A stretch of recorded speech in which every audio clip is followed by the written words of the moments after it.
आज हम लोग मॉडल पेपर पहला हल करेंगे। हिंदी विषय का कक्षा 10 के लिए है। ये देखिए, इसका पूर्णांक है 70। समय देखिए इसका 3 घंटे 15 मिनट। जिसमें देखिए, जब भी आपको प्रश्न पत्र मिले तो सबसे पहले प्रश्न पत्र को जरूर पढ़िए। तो निर्देश सबसे पहले बड़ा करिए। निर्देश है, प्रारंभ के 15 मिनट परीक्षार्थियों को प्रश्न पत्र पढ़ने के लिए निर्धारित है। चलिए प्रश्नों को हल करते हैं। पहला देखिए, पहला है क नंबर।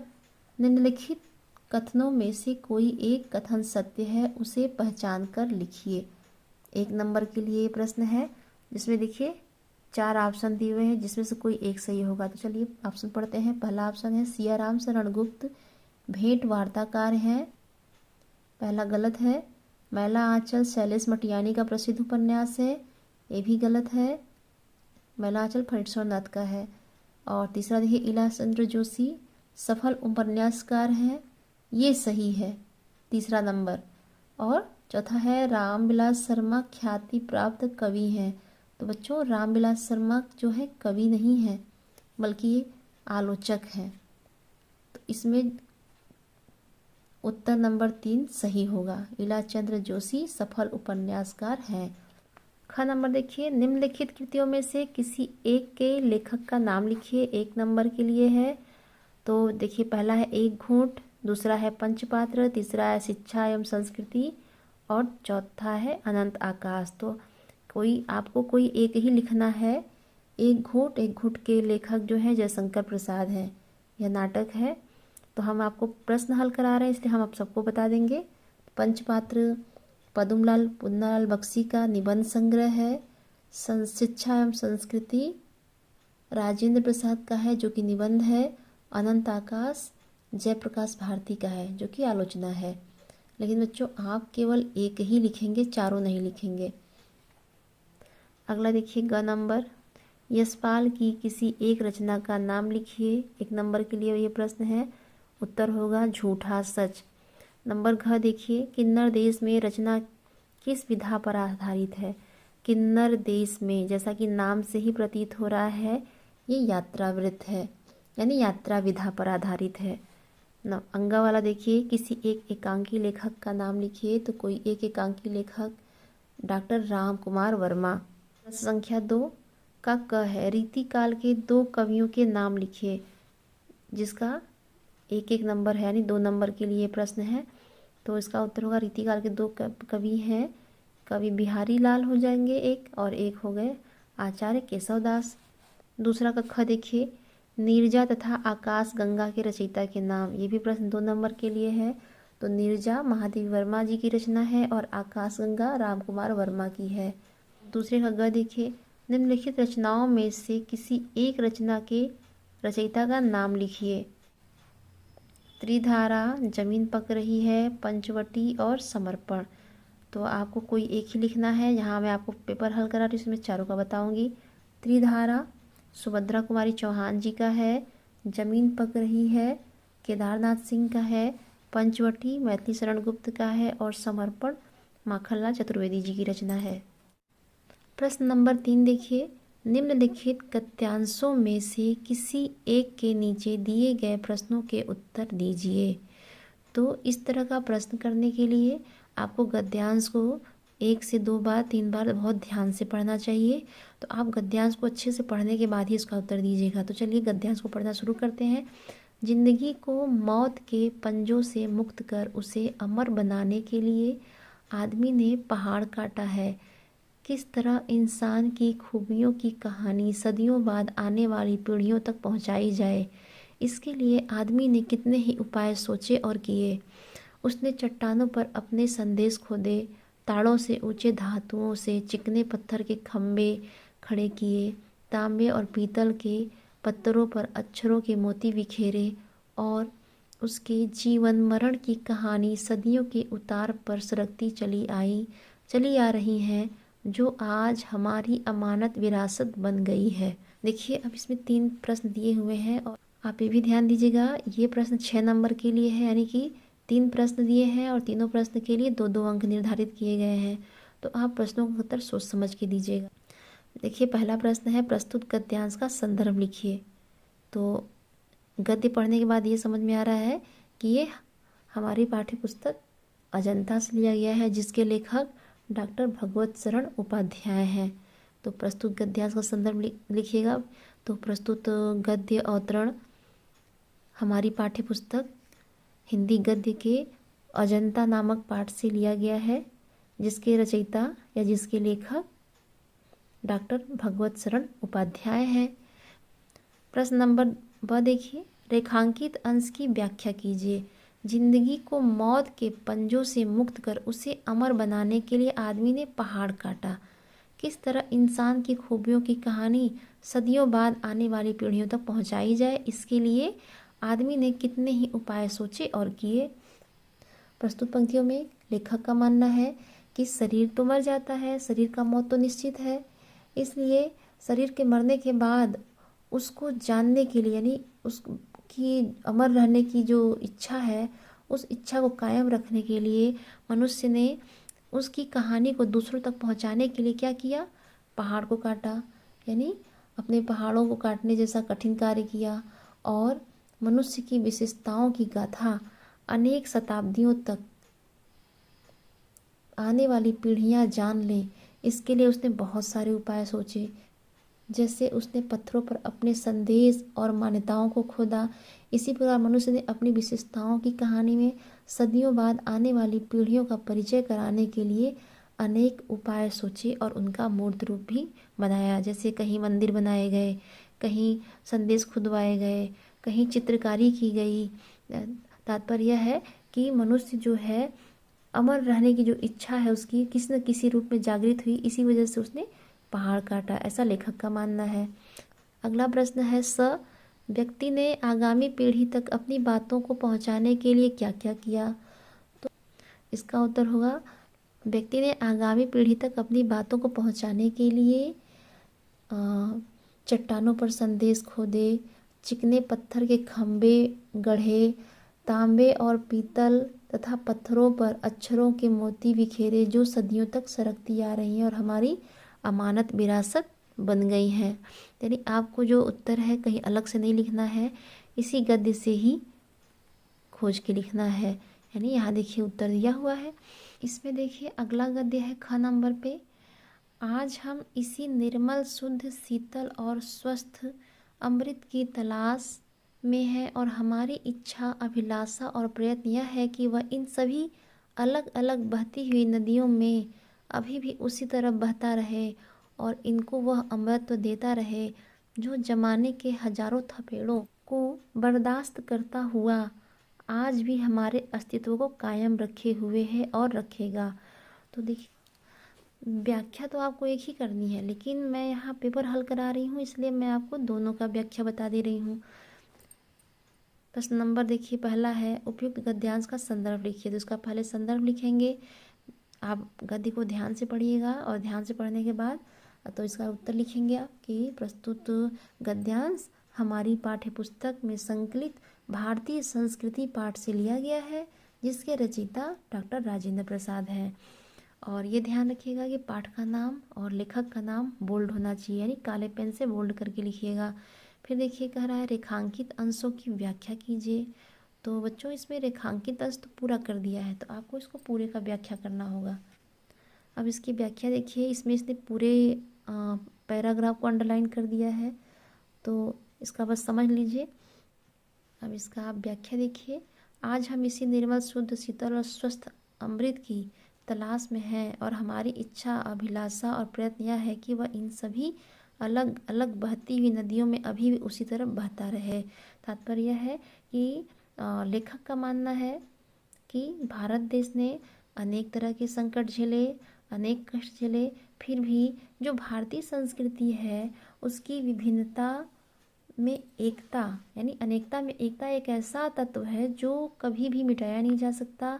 और लेखक ये भी कह रहा है कि न जाने कितनी बार इस देश पर बाहरी लोगों द्वारा आक्रमण किए गए, लेकिन अनगिनत बार यह देश जो है अपने संस्कृति के कारण बचता आया है, अर्थात वह अमृत देता रहे। यानी जो भारतीय संस्कृति है वह भारत को अमरता का दान दे रहा है। यानी हजारों था पेड़ों में तात्पर्य है कि तमाम तरह के यहाँ आक्रमण हुए, अनगिनत आक्रमण हुए, देश आक्रमणकारियों की धर्मांधता का शिकार हुआ, किंतु यहाँ एक ही तत्व भारतीय संस्कृति का अमृत तत्व है। अर्थात भारतीय संस्कृति की वजह से ही हमारे देश का अस्तित्व आज कायम है। प्रश्न नंबर 3 देखिए, हमारे अस्तित्व को कौन कायम रखे हुए है? तो हमारे अस्तित्व को भारतीय संस्कृति कायम रखे हुए है। प्रश्न नंबर 4 देखिए, निम्नलिखित पद्यांशों में से किसी एक की संदर्भ सहित व्याख्या कीजिए और उसका काव्यगत सौंदर्य भी स्पष्ट कीजिए। तो ये प्रश्न देखिए 6 नंबर के लिए है, जिसमें 1 नंबर आपके संदर्भ के लिए है, 4 नंबर व्याख्या के लिए है और 1 नंबर काव्यगत सौंदर्य के लिए है। तो आपको देखिए क और ख 2 पद्यांश दिए हुए हैं, उसमें से कोई एक करना है। तो आप चाहे पहला करें चाहे दूसरा करें। तो पहला देखिए राम नरेश त्रिपाठी जी का है, स्वदेश प्रेम से। इन दोनों में से कोई एक करना है। तो मैं ख वाला का आपको अर्थ बता रही हूँ। मंत्र परम लघु जासु बस विधि हरिहर सुर खर्व महामत गजराज कहूँ बसकर अंकुश खर्व काम कुसुन धनु सायक लिन्हे सकल भुवन अपने बस किन्हे देवी तजेउ संसव असजानी भंजब धनु सुराम सुनुरानी सखी वचन सुनि भय परतीति मिटा विषाद बढ़ी अति प्रीति। तो प्रस्तुत पंक्तियाँ हमारी पाठ्य पुस्तक काव्य संकलन के धनुष भंग शीर्षक कविता से लिया गया है, जिसके रचयिता गोस्वामी तुलसीदास जी हैं। तो अब इसी का अर्थ देखिए, इसमें देखिए प्रसंग है इसका, धनुष यज्ञ का मांगलिक अवसर है और सभी जो बड़े बड़े योद्धा हैं धनुष को तोड़ नहीं पाते, शिव धनुष को। तो सीता की माँ बड़ी चिंता करती हैं जब देखती हैं कि श्री रामचंद्र जो कि बहुत ही सुकुमार कोमल अंग वाले हैं, वो मंच पर खड़े हो गए हैं धनुष तोड़ने के लिए। तो उन्हें चिंता होने लगती है और उनकी चिंता को दूर करती हुई एक सखी यह बात बोल रही है। क्या बोल रही है? मंत्र परम लघु, हे रानी मंत्र बहुत छोटा होता है, लघु मतलब छोटा, यानी मंत्र बहुत छोटा होता है, लेकिन उस मंत्र के अधीन विधि, विधि का अर्थ होगा ब्रह्मा, हरि, हरि का अर्थ होगा विष्णु और हर, हर का अर्थ होगा महादेव। यानी मंत्र तो बहुत छोटा होता है, लेकिन उस मंत्र के अधीन ब्रह्मा, विष्णु और महेश तीनों देवता होते हैं। वैसे ही जैसे महामत, महामत मतलब होता है महान, महान गजराज को एक छोटा सा अंकुश अपने वश में कर लेता है। खर्व मतलब छोटा, ये छोटा सा अंकुश जो है एक हाथी को अपने वश में कर लेता है। वैसे ही मंत्र भी बहुत छोटा होता है, लेकिन उस मंत्र के अधीन ब्रह्मा, विष्णु और शिव तीनों होते हैं। काम कुसुम धनुष सायक लिन्हे सकल भुवन अपने बस कीन्हे। सखी आगे करी है, हे रानी आप संशय मत कीजिए, अपने संदेह को त्याग दीजिए और सुनिए, रामचंद्र जी जरूर बाण इस धनुष को तोड़ेंगे, क्योंकि कामदेव ने फूलों का धनुष बाण लेकर ही, सायक, सायक का अर्थ होगा बाण, धनु का अर्थ होगा धनुष, यानी फूलों का धनुष और बाण लेकर ही सकल भुवन, सारे संसार को, भुवन का मतलब होता है संसार, सारे संसार को अपने वश में किया है। इसलिए आप अपना संदेह देवी तजऊ संसहु अस जानी, हे देवी अपना संदेह त्याग दीजिए। भंजप धनुषु राम सुनुरानी, हे रानी सुनिए, श्री रामचंद्र जी ही इस धनु को, भंजब का अर्थ होगा तोड़ेंगे, यानी इस धनुष जो है श्री रामचंद्र जी ही तोड़ेंगे। सखी वचन सुनि भय परतीति मिटा विषाद बढ़ी अति प्रीति। परतीति का अर्थ यहाँ होगा विश्वास और विषादु, यानी विषादु का अर्थ होगा चिंता या दुख। सखी के इन वचनों को सुनकर के उनकी उदासी मिट गई और उनका श्री राम के प्रति प्रेम अत्यंत बढ़ गया। अंत में इसका काव्य सौंदर्य आप जरूर लिखिएगा। तो भाषा, भाषा अवधि है और छंद दोहा चौपाई है, रस शांत है, गुण प्रसाद है और अलंकार रूपक है। नंबर 5 देखिए, निम्नलिखित लेखकों में से किसी एक लेखक का जीवन परिचय दीजिए और उनकी किसी एक रचना का नाम लिखिए। जिसमें देखिए 2 नंबर आपके जीवन परिचय के लिए होता है और 1 नंबर जब आप रचना का नाम लिखेंगे। तो 3 नंबर के लिए प्रश्न है, तो आप इसको कर लीजिएगा। और कवियों में से भी किसी एक का जीवन परिचय 3 नंबर के लिए है, उसे भी आप आराम से कर लेंगे। अगला देखिए संस्कृत से है, निम्नलिखित का ससंदर्भ हिंदी में अनुवाद कीजिए। तो ये आप देख लीजिए, इसमें 2 प्रश्न पूछते हैं जिसमें से कोई एक ही करना होता है, चाहे तो आप गद्य करिए, चाहे तो आप श्लोक वाला क्वेश्चन कर लीजिए। इसका हिंदी अनुवाद देखिए, एषा नगरी भारतीय संस्कृते संस्कृत भाषायाश्च केंद्रस्थली अस्ति। तो इसका आप संदर्भ लिखेंगे तो ये देखिए 4 नंबर के लिए प्रश्न है, जिसमें 1 नंबर आपको संदर्भ के लिए है। यदि संदर्भ नहीं लिखेंगे तो ये 1 नंबर माइनस हो जाएगा, इसलिए संदर्भ जरूर लिखिए। तो प्रस्तुत संस्कृत गद्यांश हमारी पाठ्य पुस्तक संस्कृत परिचायिका के अंतर्गत संग्रहित वाराणसी नामक पाठ से लिया गया है। तो ये जरूर ध्यान रखें, संदर्भ के बिना बिल्कुल ना लिखें, संदर्भ जरूर लिखें। तो इसकी हिंदी देखिए, ऐसा मतलब यह नगरी भारतीय संस्कृति और संस्कृत भाषा का केंद्र स्थल है।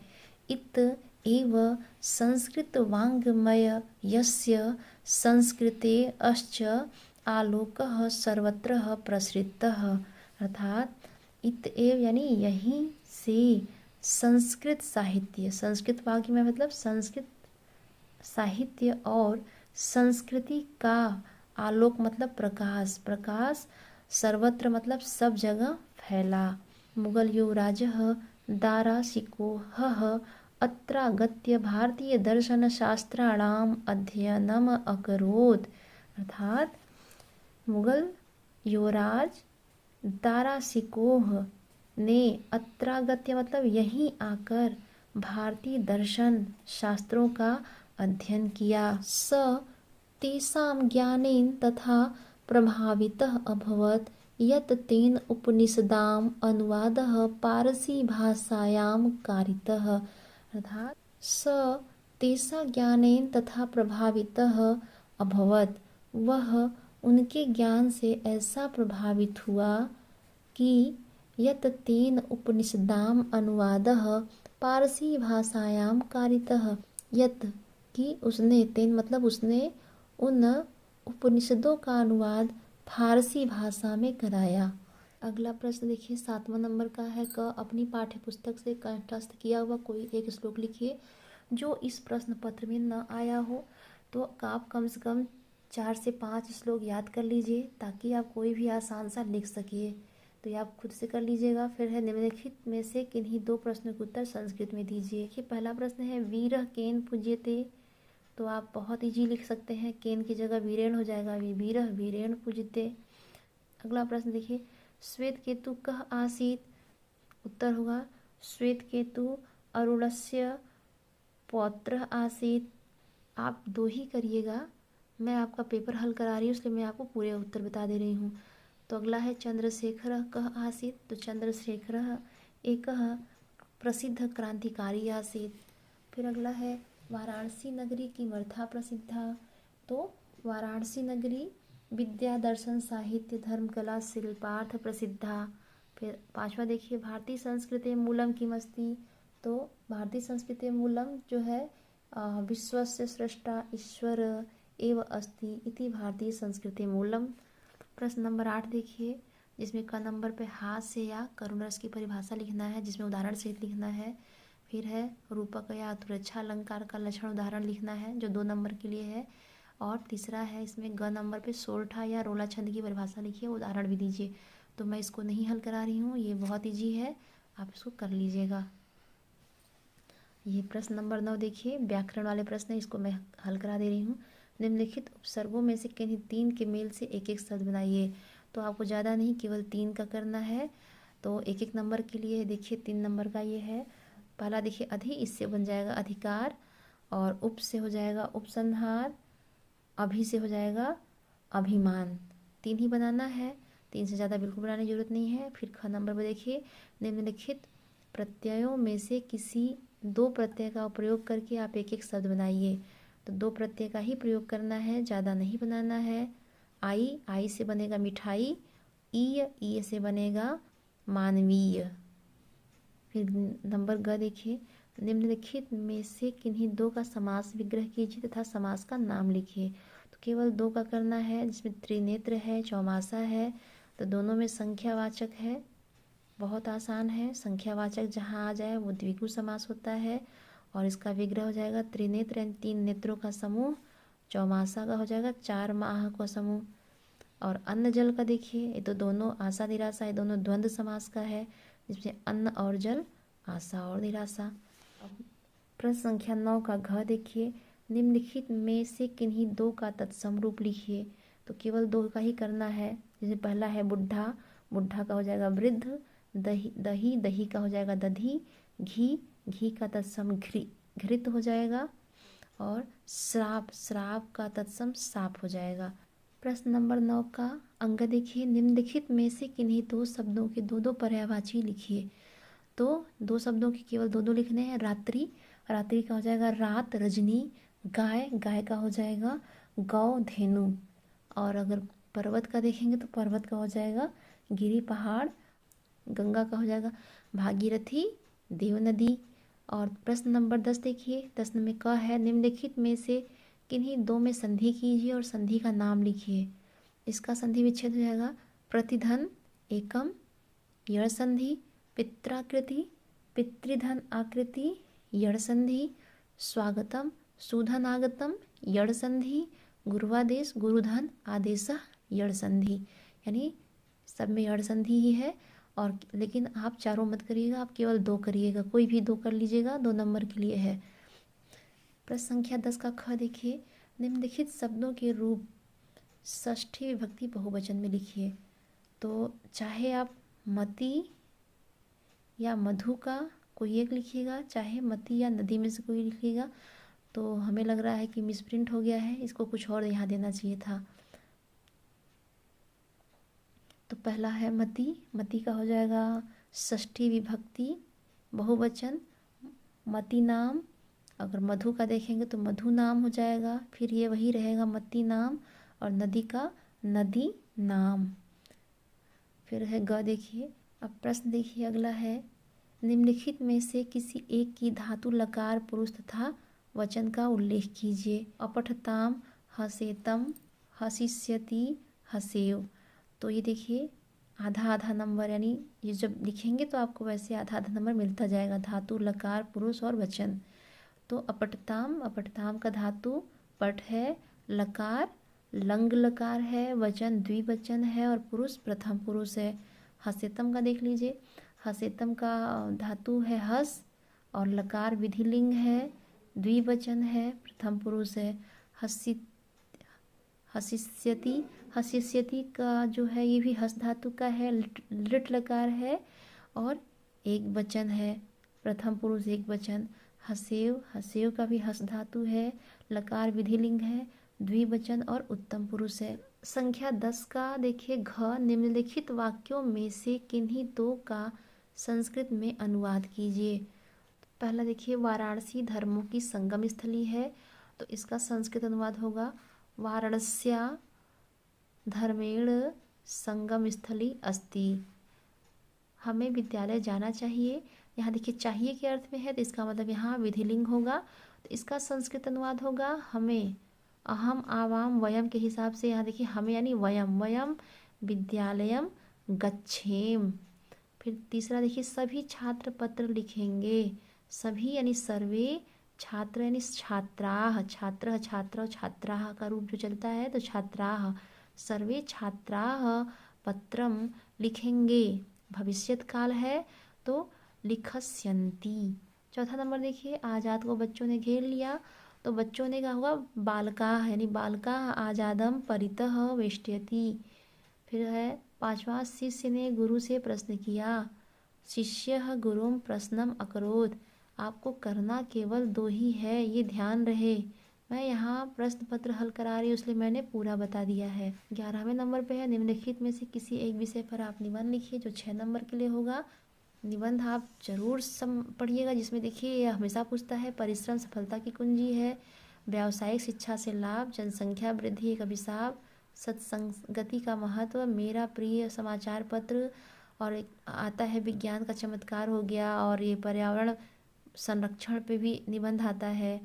अब हमें लग रहा है कि कोरोना पर भी निबंध आएगा, तो एक तरह से आप पूरा पढ़ लीजिए। निबंध कोई विशेष रूप से याद करने की जरूरत नहीं होती है, केवल पढ़ के समझने की जरूरत होती है। प्रश्न नंबर 12 देखिए, निम्नलिखित प्रश्नों में से स्वपठित खंड काव्य के आधार पर किसी एक खंड के प्रश्नों के उत्तर लिखिए। तो ये 3 नंबर के लिए है, तो आपके यहाँ मुक्तिदूत चलता है, मुक्तिदूत खंड काव्य के चतुर्थ सर्ग का कथानक लिखना है। या फिर मुक्तिदूत खंड काव्य के उस पात्र का चरित्र चित्रण कीजिए जिसने आपको सबसे अधिक प्रभावित किया। तो आपको दोनों नहीं करना है, इसमें या अथवा लगाना भूल गया है, आपको केवल एक ही करना है क्योंकि ये केवल 3 नंबर के लिए होता है, कन्फ्यूज मत रहिएगा। और खंड काव्य का लिंक मैंने डिस्क्रिप्शन में इसके दे रखा है, आप उसे अवश्य देख लीजिएगा। मुक्तिदूत खंड काव्य का वीडियो देख लेंगे तो आपको अलग से कुछ याद करने की जरूरत नहीं पड़ेगी, बस केवल सुन लीजिएगा। उसमें सभी सर्ग के अलग अलग व्याख्या की गई है। तो ये मॉडल पेपर फर्स्ट था। अगला मॉडल पेपर मैं अगले वीडियो में लेके आऊँगी। आज के लिए इतना ही, धन्यवाद।